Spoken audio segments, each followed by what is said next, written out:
Olivia, what did you do to me?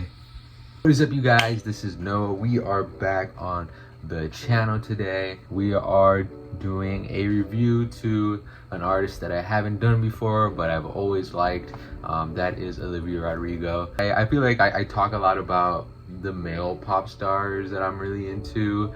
You know, on this channel we've been doing a lot of Justin Bieber, we've been doing a lot of the One Direction boys. I talk a lot about like Shawn Mendes and Harry, and you know, more recently we're doing BTS, which I'm also starting to like. We never really talk about the pop girlies, you know, we never really bring that up on the channel. I feel like if I'm really going to be talking about pop music, I feel like you got to talk about some of the pop girls that are big in this day and time. I think I've said my big three in the pop boys are Justin, Harry, and Shawn Mendes. Those are always my three biggest growing up as a kid. As far as for the girls go, my top three pop artists would be Ariana Grande, Lana Del Rey, and Olivia Rodrigo. I don't think people really know this, but I've always kind of been a fan of hers. Kind of found out about her through Bizarre Fark, which of course I used to watch Disney Channel as a kid. I think that came out, I was like 10 or 11 years old.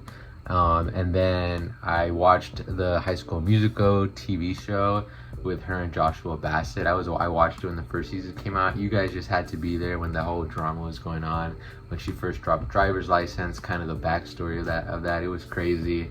Really crazy, between, you know, the love triangle between her, Joshua Bassett, and Sabrina Carpenter, all who I'm a fan of. I'm actually one of the few people that really likes Joshua Bassett's music. You know, Olivia fans, don't come at me.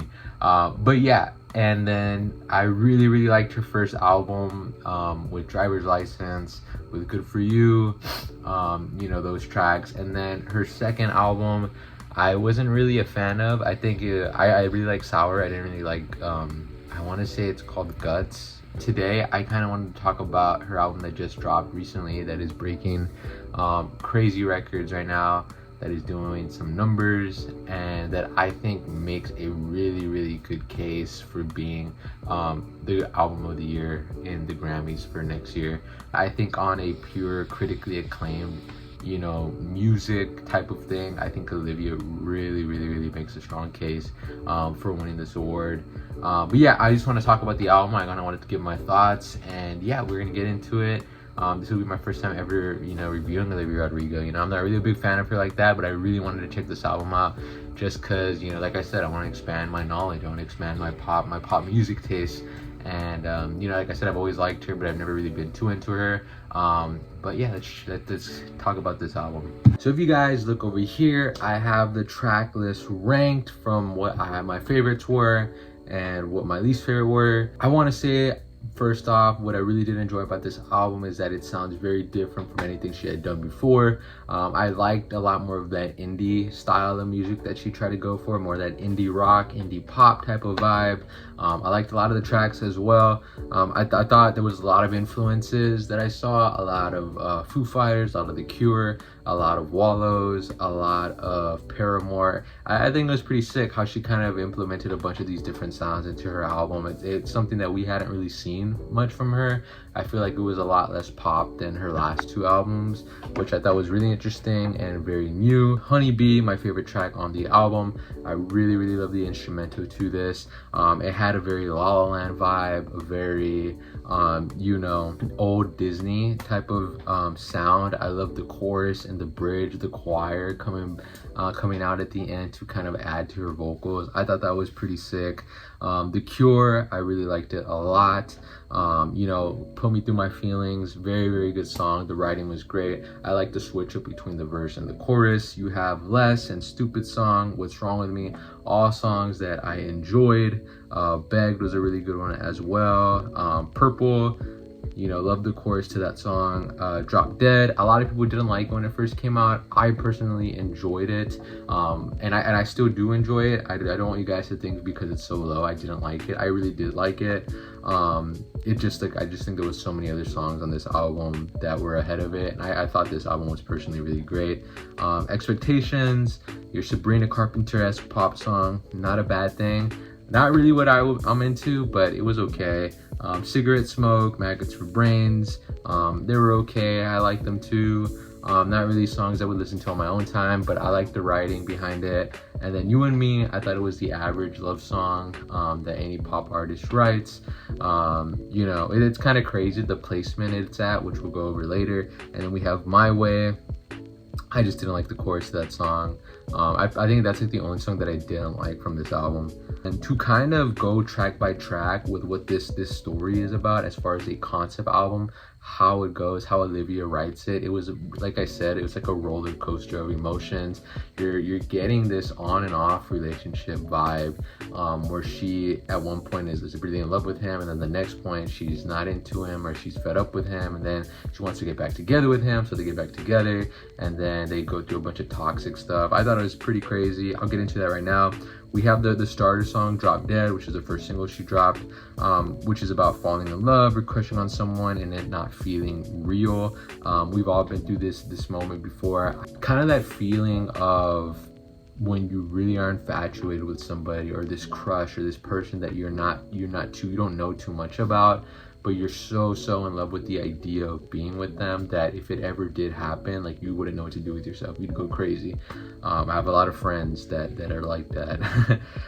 We have the Stupid song, which is Olivia's yearning song. That's kind of the song where she talks about how much she feels for him, how she thinks that he's an answer for her to all of her problems, to all of her emotions.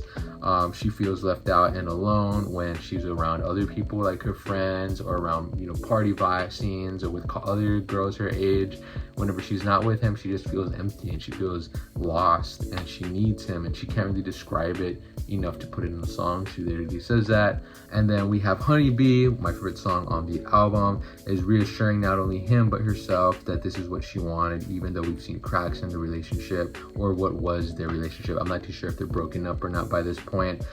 She's constantly telling herself, face, I swear I could spend a whole life knowing, basically telling herself, or telling him, that I can see you and me being together for the rest of our lives. Like, I can see us growing old together. So from the beginning of the album, we're seeing somebody who's really in love with this guy, who really wants to make the relationship work, even when you can see cracks, even when you can see that it's not like genuine love, like it's not like connection yet, like they're still barely getting to know each other. She's in love with the idea of him. She loves what she can see from the outside. And I think it's kind of crazy because she does something really interesting where she's writing this album like as if we're kind of experiencing how the relationship played out. You know, from what we've seen, I'm just gonna guess it's Louise Partridge. I could be wrong. That's just my guess. We can never make assumptions. Then we got Maggots for Brains, describing how she feels lost whenever he's not around, or whenever he's not in her life. And then you switch up crazily to You Plus Me, which is a song about, you know, a love song about how the relationship is going to defy the odds of whatever other people say about it, and how kind of like this healing era. I thought it was crazy considering what we were kind of listening to with Maggots for Brains. Then she goes to My Way, where she's fed up with the relationship. She feels like he's holding her back from a lot. And then, you know, just basically like an up and down roller coaster. We then go to Purple, which is how he's completely changed her perspective on life. Kind of like how a relationship, the difference, like basically I said, it was the difference between a relationship and being single. She's kind of talking about how different her life feels when she's with him, and when the relationship, how she sees the world differently because of how he's influenced her, for the better and for the worse. You then have The Cure, where she realizes he was never the person who was going to make her happy or fulfilled with her life, which is pretty deep. I think that was one of the most deep songs on this album. I feel like it's very introspective. It kind of made me sad and bummed out, you know, like I feel like I was in an on and off relationship, and you know, it kind of just made me think like, damn, for her, you know. And I think it's such a cool realization. It's kind of with this whole album, is that her kind of figuring out like it was never going to be him, kind of, you know, contradictory of her early songs. Like, it was never going to be him, he was never going to be the one to make me happy. Then switches to Beg, where she's going back to this guy basically, and saying that she is having to give so much of herself to make it work, but she's willing to do it. And she's constantly telling herself that, oh, he'll change and he'll get better. You then got What's Wrong With Me With You, Is You with Robert Smith. Love the chorus of the song. She is saying what's wrong with how she acts and how she thinks is like the constant thinking of him, the constant feeling of him on her mind. If you guys know anything about The Cure, people that listen to The Cure are just people that get manipulated. Basically what the song is, she's, you know, getting manipulated. Bless, very Olivia Dean-esque. I could definitely see Olivia Dean coming on this track and kind of singing it as well. It'd be cool to have her on the remix. Basically just not wanting to let go of the relationship, but the relationship is not the same anymore. It's not what she once was. But her main thing that she wrote was, if loving me means letting go, I wish you loved me less. A lot of people feel that. A lot of people feel that in relationships. Expectations, very Sabrina. Basically talking about having standards as a woman into new relationships, into the future. For the next guy coming up that's gonna talk to Olivia, she has standards. She has, you know, these goals and expectations, which I mean, I do too for the girls that I date and stuff like that. I like the premise of the song. I think just the sound of it was kind of like too poppy, even for me, but that's just my personal opinion. I don't think it was a bad song though. And Cigarette Smoke, how she ended the album was basically, like I said earlier, feeling the resentment of the relationship not working out. You know, she's constantly saying that she feels like she wasted her life and her time with him when he ended up not working and not wanting the relationship that he thought he did. And it kind of was depressing, you know. One thing I will say is that this album just feels very depressing when you listen to it from start to bottom, because there's so many different emotions going on and so many different thoughts from Olivia that are happening as this album transpires. One moment she's in love with him, then she's fed up with him, then she wants to break up with him, then they're talking again and they're gonna, you know, she's not listening to her friend, she's gonna stay with him because she loves him, and then the next one she's tired of him again and she wants to leave him. It's just you know, make up your mind, girl. Like if I was Olivia's friend, you know, like you know, he would have been gone. Like it's just like, you know, what are we doing, you know?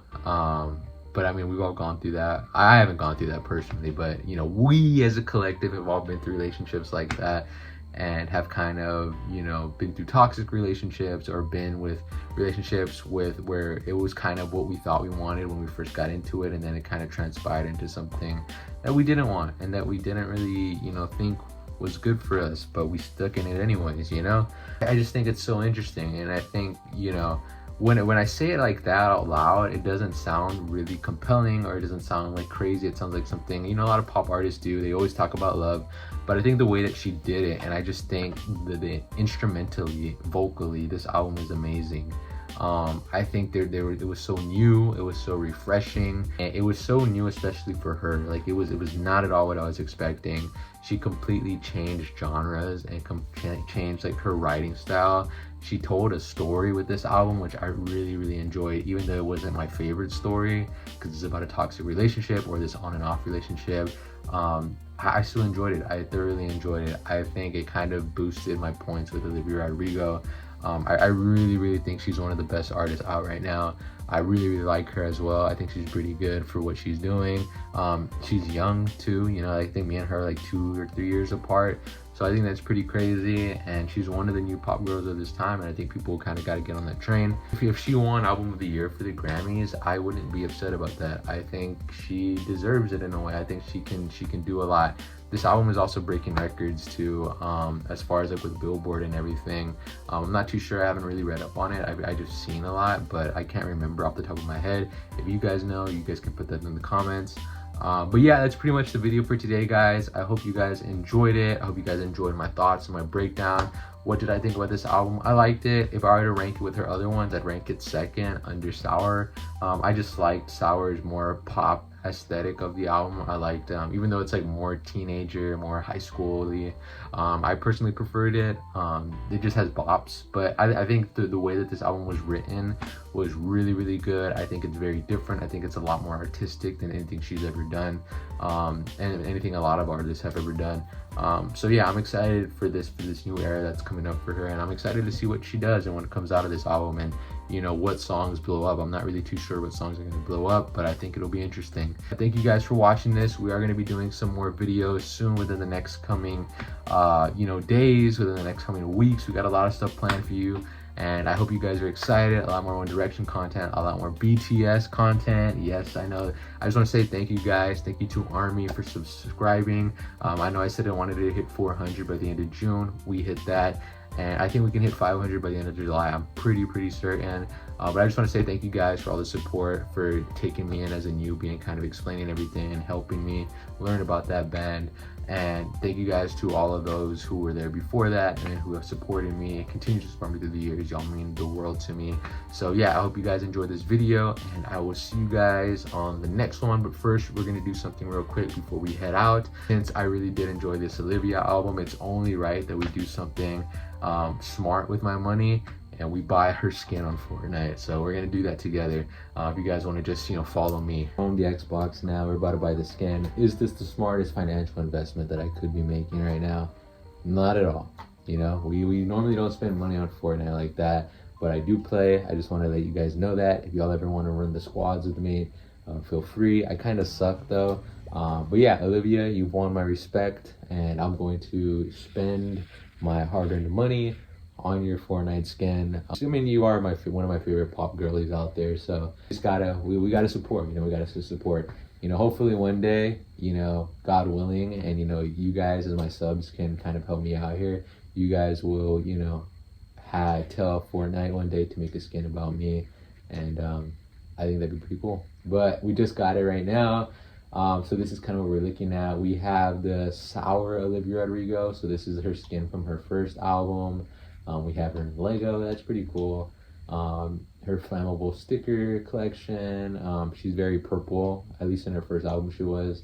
We have her Lover Girl fit. I think that's pretty awesome, pretty sick.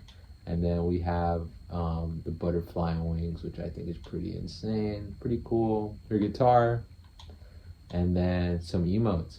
Then we have Mag for Brain. It's a jam track. So yeah, that's pretty much it. I hope you guys enjoy this video. We'll probably be using this skin my next few matches that I play. But yeah, thank you guys for checking this out. Thank you guys for all the support these past few months. I love you guys, and yeah, I'll see you guys on the next one. That's a terrible glare on my glasses. Yeah, I'll see you guys on the next one.